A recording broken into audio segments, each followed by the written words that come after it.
Morgan. This is my shop, Slickside Repair, and this is my Jeep. You guys have probably seen the prior videos on it. If not, look back on my channel and you'll find them. We're still wiring, and it's a lot. It's amazing how long all this stuff takes, but let me show you what I got done here.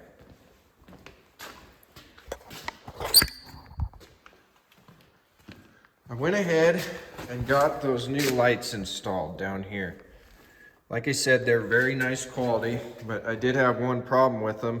The bulbs were junk in both of them, and I'm not so sure if that doesn't have something to do with how far that they came. I'm pretty sure they were from India or China or something like that, but I'm not gonna knock them too much for that. They probably got shook around quite a bit in that journey. But I got them installed. I went ahead and loomed this harness that loops over here. I've got my blinker wires hooked up and my running lights. I got the flasher installed up under there. One wire loops around to the bus bar. My wiring's kind of all over the place. I'm gonna tidy it up as soon as I know I'm done. But then I got all the other connections made from the switch to the harness. But with the key on, I've got left blinker, right blinker. Obviously the hazards should work too. And they do.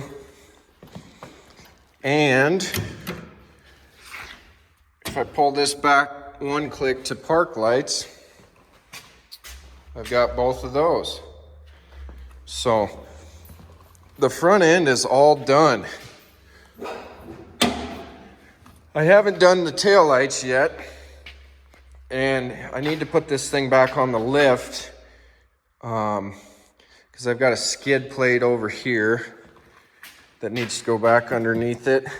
But I was kind of thinking I would put it on my lift and pull these rear tires off so I could get in here better. I'm gonna have to do some solder connections under here, and then I want to loom all that really good and then get it clamped up in there so the rocks don't beat the hell out of it coming off the tires. And I may hang some sort of mud flap in here just to keep everything from hitting it. But it's finally coming along. I need to continue this loom down underneath the dash, then get some zippy ties and start tidying up all the wires under there. But holy cow, it takes a lot of tools and a lot of connections to get all this done. But I think I'm gonna get this tidied up underneath there, get that loom finished out. And then I think what I'm gonna do is get this Jeep pulled over here in the open. And it's finally time. I need to get these cut out of there. The seats aren't gonna fit right without it. I'm gonna be uncomfortable, and I'm always gonna wish I'd done that. So I think it's time to get the wiring stuff picked up for a while and move on to doing some fabrication and welding. It'd be a nice break. There's only so much wiring a guy can do before it's just too much. I can finish up the tail lights later, but other than that, I think I've got everything wrapped up the way it needs to be.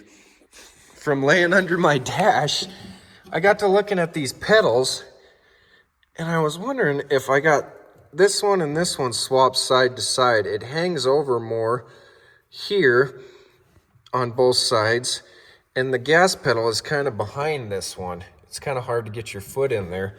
So I think I need to swap these pedals, and I'm pretty sure this ridge goes on the inside and separates the two. So maybe that's something else I'll get done. But just chipping away at the old Jeep. Okay, I got this loomed all the way out, zippy tied to the column, turned out all right. Went ahead and tied up a bunch of the wiring underneath. It still ain't great, but at least it's not hanging down by your feet. So it'll be fine up underneath there. I'm not the best at wiring, but at least that way it's not big old loops hanging down getting caught in the pedals.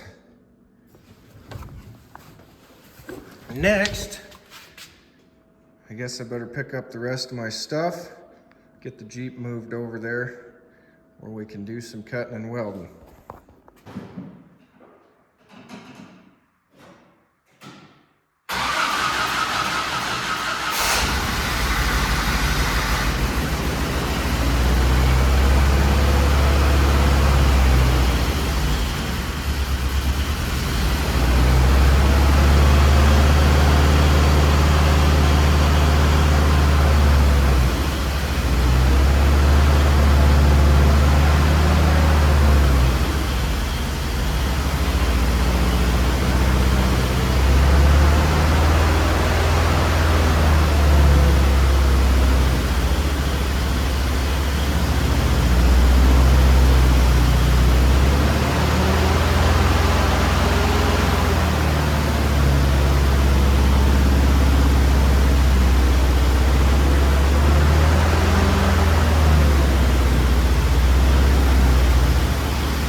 Man, that's nice that this thing starts with the key. We're getting close. I got a rough idea on where I want to cut these, just so I don't have to deal with like these bumps. I want to stay just on the inside of them, I would say. I saw one guy that actually moved the whole fender well back, and that looked nice, but I don't want to deal with this brace. So, I don't know. I think maybe stay just to this side of it. Come back here and cut it out. I'll get it laid out on there and I'll bring you back. Took several marks to figure out where I wanted it, but this is how it's gonna be. Got that angle for the back of the seat, comes over and comes straight down there, right? Just this side of that brace. Show you on the other side here too. You can see how many times I marked it and erased it with the die grinder, but this is what I want. Enough screwing around, let's just cut it. Okay, I did it. I cut it out of there. I really like how the seat's centered up. I like how far back it goes. I should have followed the seat pattern a little more down here at the bottom, because I don't like how close that's gotten to the tire. I could tell it was going to be close, but I didn't realize it was going to be that close. If it followed the seat more, it'd be like 3 inches away. I'm probably only like 2 inches away if I square that off. But check this out. This is a piece from the other side, flipped upside down and inverted. I think that I could probably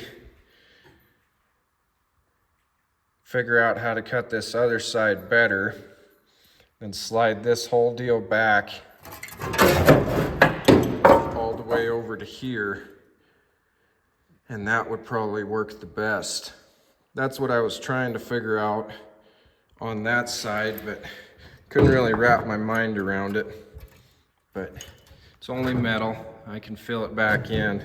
But I think what I'm gonna do is use the back side of this as a template. Cut this side like this, slide it over, see how it looks, see how the seat fits.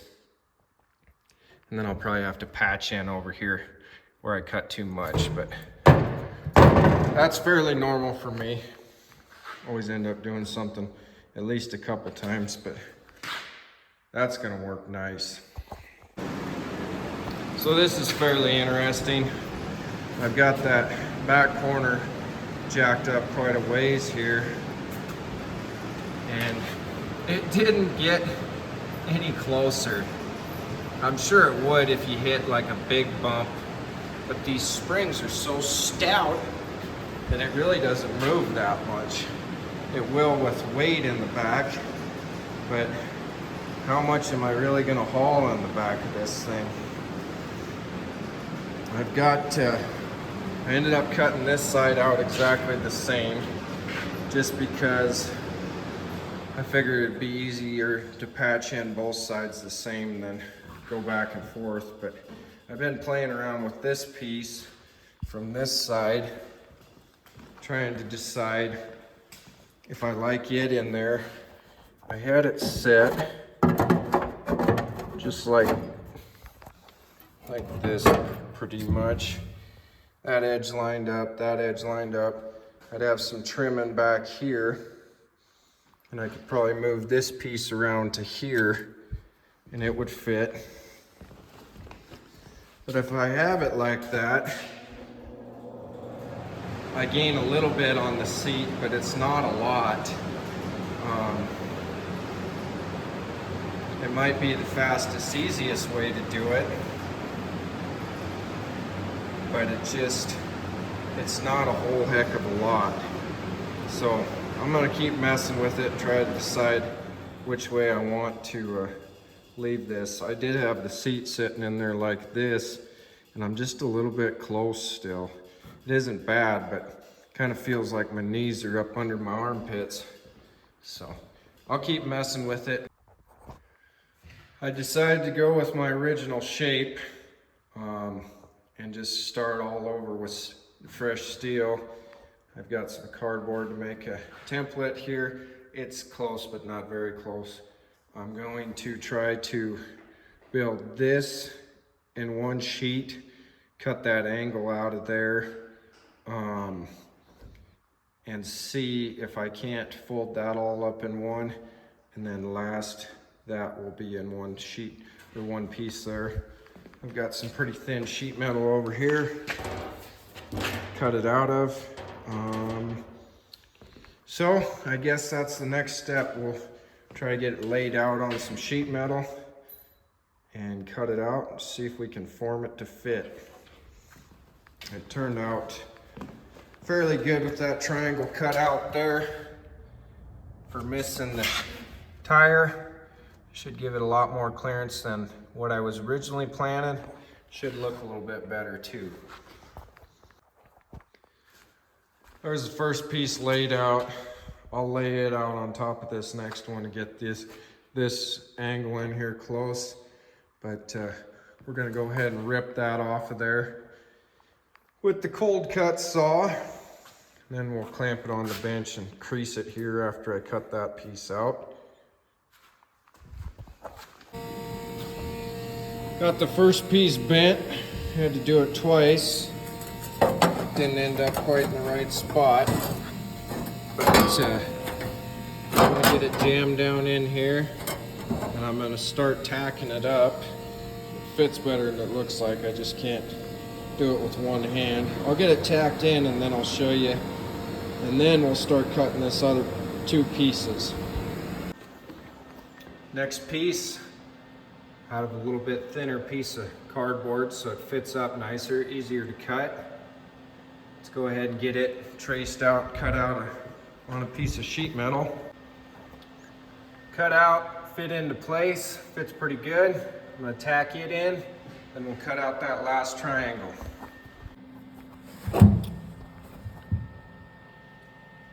Okay, there it is. Everything's tacked into place. Got a little tiny gap there. Nothing I'm gonna be worried about. Other than that, that will weld up nicely. I should be able to weld it from the inside and the outside. Not necessary, but it should help it from rusting quite a bit. I'll probably do the outside after I pull the rear tires off. That'll make that whole deal a lot easier. Couple tips is it pays to recut these pieces and make them fit nice to begin with than to just say screw it and go to welding. It'll make up for it in the long run if you actually fit them up good. Another thing is keep a die grinder handy, and as soon as you cut them out with the zip disc, go around the outside edges and clean up the burrs on them. That'll help you on fit up, and it'll also keep you from cutting your hands on that kind of stuff.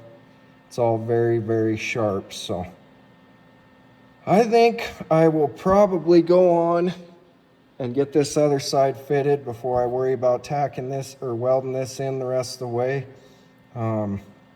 Welding's easy.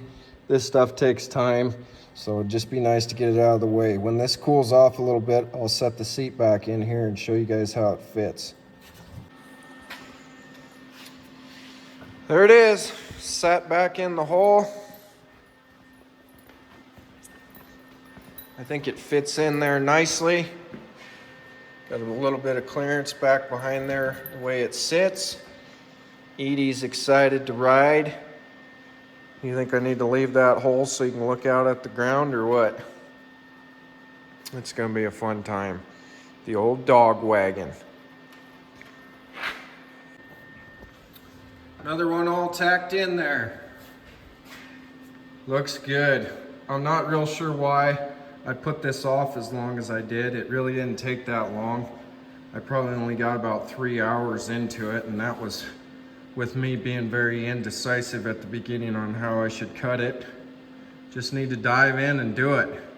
But now it's just a bunch of tack welding it together slow so I don't warp the crap out of everything. And then the next thing will be this gets up on the lift. But we'll probably weld it out and put it on the lift next weekend. I've got more customer work to do beginning of this next week.